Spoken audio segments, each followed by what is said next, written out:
rodada do Brasileiro tem vitória das equipes paulistas. Palmeiras pode subir para a Série A neste sábado.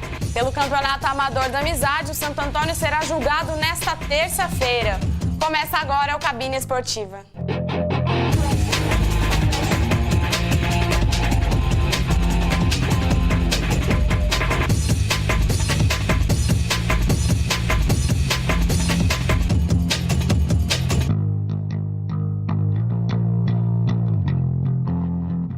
Olá, sejam bem-vindos. Estamos começando mais um Cabine Esportiva aqui pela TV Serra Azul e no programa de hoje a gente vai falar de Campeonato Brasileiro, também Copa Sul-Americana e Copa do Brasil, essa semana é decisiva, e é claro do Campeonato Amador da Amizade, falta apenas uma rodada, já temos 6 equipes classificadas e muita coisa pode mudar durante a semana. Hoje estamos só Tony Marques e eu, não é Tony? E eu quero saber os seus destaques.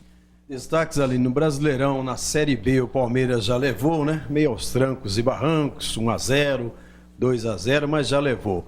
A gente fica na expectativa das outras vagas, principalmente de 2 sanjoanenses que estão em campo, pelo América Mineiro, que ainda sonha com o Alessandro, e o Paraná, do zagueiro Mamá, que lá é Edmar, né? Que está bem próximo também de conseguir a vaga. Na Série A, depois você me ajuda, eu acho que é a primeira rodada que os paulistas, todos os paulistas não perderam, né? Que tiveram bons resultados. E a expectativa agora para esse Cruzeiro que novamente foi atropelado na competição, mesmo com uma boa vantagem. E no Campeonato Amador, infelizmente vamos ter que esperar aí a terça-feira, a semana, para sabermos realmente a situação dos classificados e também da situação do rebaixamento. É verdade, Tony. Vamos começar falando da série B, então, né, do Palmeiras. Palmeiras que pode subir no sábado. Atenção, palmeirenses. O palco é o Pacaembu, sábado às 16h20 contra o São Caetano. Se o Palmeiras vencer, já garante o acesso. É claro que a gente vem falando isso durante todo o campeonato, né, Tony? Que o Palmeiras já subiu, que o Palmeiras já conquistou o título e realmente esse acesso pode acontecer no sábado. Pode acontecer no sábado, sim, dependendo até do resultado desta terça, né, do Paraná com o Atlético Goianense. Mas alguém já até me falava outro dia, quando o Palmeiras perdeu do Icasa, que tudo dava se desenhando mesmo com essa derrota, para que a festa acontecesse contra o São Caetano no sábado, no Pacaembu, que é a casa do Palmeiras, na segunda divisão do Brasileirão. Então acho que não vai passar do sábado, não, até porque o adversário é o São Caetano, que está lutando contra o rebaixamento. E vai ser uma festa bonita, né? Porque jogando em casa, imagina se fosse fora. Claro que ia ser também, mas é diferente, né? Jogando em casa, na capital, é outra coisa para o torcedor palmeirense. Apesar que eu, como santista, acho que você, como São Paulina, também não gostaria de ter uma festa dessa, não, né? Não. Mesmo sendo em casa, por ser a segunda divisão. Mas é um bi que o Palmeiras está conquistando, então que eles façam a festa no próximo sábado. E você sabe que em 2003, o mesmo ano que o Palmeiras foi rebaixado e voltou, o Cruzeiro era campeão do Campeonato Brasileiro. Ah, então eu acho. Olha que coincidência. Coincidência que deve repetir, então, na minha opinião. Em 2023, você acha que acontece a mesma coisa? Não, aí acho que não. Aí nós vamos ter que dar uma parada. Né? Bom, então já falamos do Palmeiras, né? O Palmeiras venceu o Bragantino no final de semana por 2-0 e agora enfrenta o São Caetano no sábado. Não teremos rodada do Palmeiras nesse meio de semana. Falar então do Campeonato Brasileiro da Série A, os resultados da 30ª rodada, tá chegando ao fim. No sábado, dia 19, Fluminense 1, Ponte Preta 1, Náutico 1, Santos 5, Corinthians 1, Criciúma 0. No domingo, dia 20, Bahia 0, São Paulo 1, Inter 2, Grêmio 2, Goiás 3, Atlético Paranaense 0, Atlético Mineiro 1, Flamengo 0, Botafogo 2, Vasco 2, Coritiba 2, Cruzeiro 1, Portuguesa 1, Vitória também 1, a classificação. Primeiro, Cruzeiro líder 62, Grêmio 53, Atlético Paranaense 51, Botafogo 50, são os 4 primeiros colocados. Depois vem Goiás com 46, Atlético Mineiro 45, Vitória 44, Santos 43, Inter 42, empatados com 40, São Paulo, Flamengo e Corinthians, Portuguesa 38, Coritiba 37, Fluminense e Bahia 36, Vasco 33, Criciúma 32, Ponte Preta 30 e Náutico 17, já rebaixado. Agora, falando do Bahia, Tony, daqui a pouquinho a gente fala desse resultado contra o São Paulo.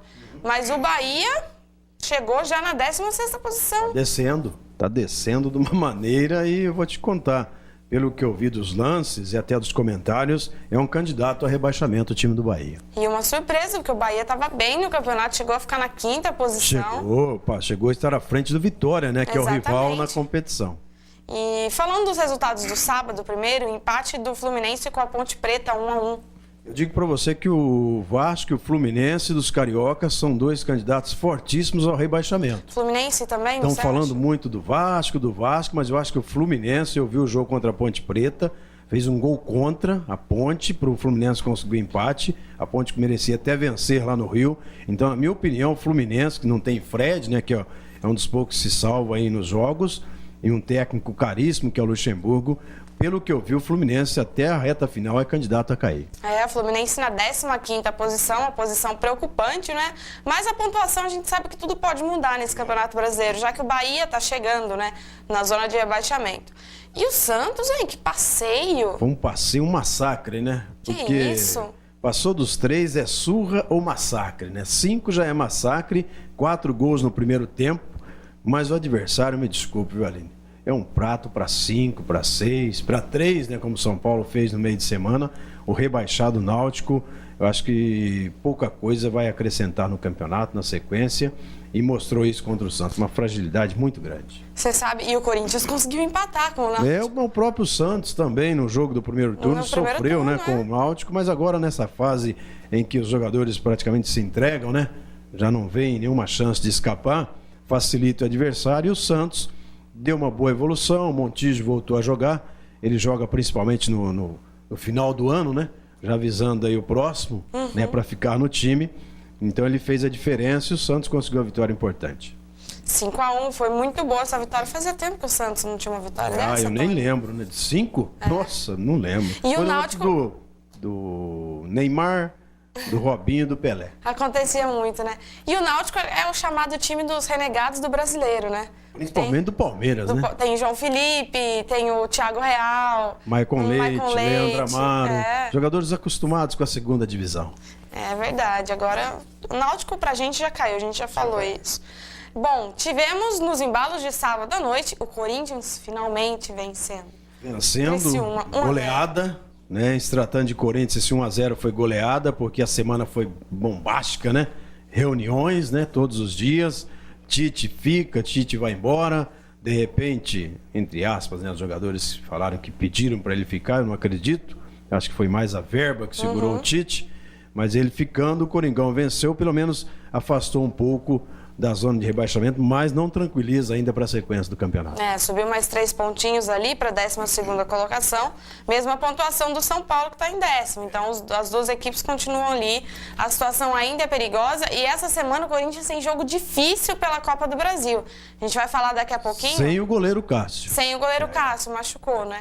A gente vai falar, aliás, sem o goleiro Cássio, mas o Corinthians tem outros goleiros reservas. E o Danilo Fernandes, o Júlio César. O Júlio César eu acredito que não sei até porque ele está no Corinthians, né? Porque queimaram ele numa época lá, né? Que não era nem para ter ficado. E eu gosto mais desse Danilo Fernandes, acho que é um bom goleiro. Não sei se para enfrentar um Grêmio, né? Achei estranho o Walter ter jogado, porque o Walter é o 4º goleiro, né? Aquele rodízio, né? Que eles fazem, né? Para prestigiar os jogadores. Bom, nos resultados de domingo, vamos falar do empate da Portuguesa com Vitória 1-1. A Portuguesa não adianta, ela faz isso no Campeonato Paulista. No Campeonato Paulista você se recorda que ela bate nos grandes, né? Aí perde do Santa Ritense. E no Brasileirão é a mesma coisa. Venceu o Santos, o Corinthians, né? De repente perdeu do Goiás e agora empatou em casa com o Vitória. Então a Portuguesa vai ser assim, essa gangorra até o fim do campeonato. O Vitória é um dos times fortes no campeonato, na 7ª posição com 44 pontos.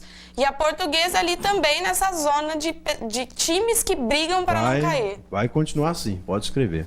Temos quantas? Mais 8 rodadas? 8 rodadas. E a Portuguesa ainda além, apesar que muitos clubes também estão passando por isso, mas lá os salários, o mês lá tem 90 dias.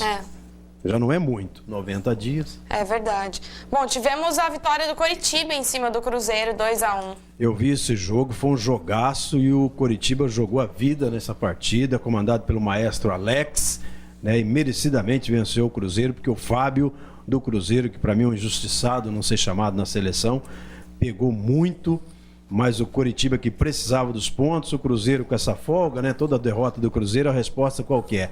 Não, mas 10 pontos, 9 pontos, né? não tem como deixar escapar. Não sei não, mas o Coritiba mereceu, na minha opinião. Tem que abrir o olho, né? Não é assim que tá tão na frente. E acho que o Palmeiras, uma vez, você se recorda que estava com 19 pontos, aí mudou o técnico, de repente perdeu o campeonato. Foi, realmente. Teve um ano também que o São Paulo foi campeão, na última vez que o São Paulo foi campeão, se eu não me engano, em 2008, que virou o turno, o Grêmio estava 12 pontos à frente. Isso. E o São Paulo acabou sendo campeão. Isso. Mas aí era uma virada de turno, o campeonato estava mais nivelado, era diferente do que essa edição, né? Essa edição, mas mesmo assim, só se for para dar emoção ao campeonato. Né? Pode ser, aí, né, Tony? Bom, Botafogo 2, Vasco 2, clássico carioca. O Vasco já estava rebaixado ali durante o jogo, com 2-0 para o Botafogo. Botafogo misto frio, né? 7 reservas, 2-0, aí o Vasco acordou e conseguiu um empate que para o Vasco tem sabor de vitória. Mas eu ainda acho que o Vasco da Gama dificilmente vai escapar. 33 pontos na 17ª posição e o pontinho para o Vasco foi valioso. Antes um pontinho do que nada, né? Mas eu não vejo time no Vasco para conseguir essa força. Tem um Dorival Júnior que é um bom técnico, mas não adianta. O elenco é muito fraco. Uma paradinha para o intervalo e daqui a pouquinho a gente volta para continuar a falar de Campeonato Brasileiro. Fique ligado.